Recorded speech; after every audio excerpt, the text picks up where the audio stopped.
My name is Dr. Anthony Levatin. I'm a practicing obstetrician-gynecologist and I've performed over 1,200 abortions. Today I'm going to describe a first trimester surgical abortion called suction D&C, dilatation and curettage. This is the most frequently performed abortion and is used typically from 5 to 13 weeks of pregnancy. After administering anesthesia, the abortionist uses a speculum like this. This is placed inside the vagina and opened using this screw on the side, allowing the abortionist to see the cervix, the entrance to the uterus.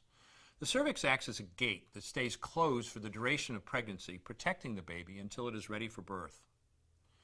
The abortionist uses a series of metal rods called dilators, like these, which increase in thickness, and inserts them into the cervix to dilate it, gaining access to the inside of the uterus where the baby resides.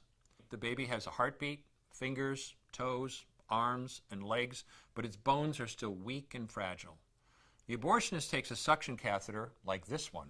This is a 14 French suction catheter. It's clear plastic, about 9 inches long, and it has a hole through the center. It is inserted through the cervix into the uterus. The suction machine is then turned on with a force 10 to 20 times more powerful than your household vacuum cleaner.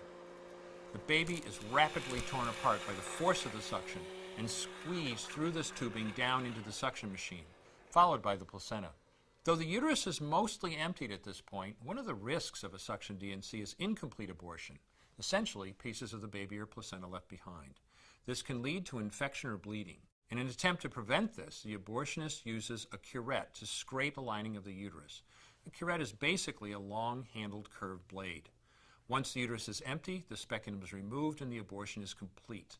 The risks of suction D&C include perforation or laceration of the uterus or cervix, potentially damaging intestine, bladder, and nearby blood vessels, hemorrhage, infection, and in rare instances, even death. Future pregnancies are also at a greater risk for loss or premature delivery due to abortion-related trauma and injury to the cervix. As I mentioned at the beginning, I'm Dr. Anthony Levatin, and in the early part of my career as an OBGYN, I performed over 1,200 abortions. One day, after completing one of those abortions, I looked at the remains of a preborn child whose life I had ended, and all I could see was someone's son or daughter. I came to realize that killing a baby at any stage of pregnancy for any reason is wrong.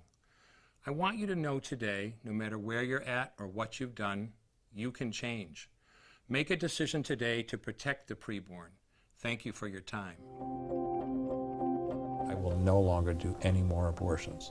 When you finally figure out that killing a baby that big for money is wrong, that it doesn't take you too long to figure out it doesn't matter if the baby is this big or this big or this big or maybe even this big, it's all the same. And I haven't done any since then and I never will.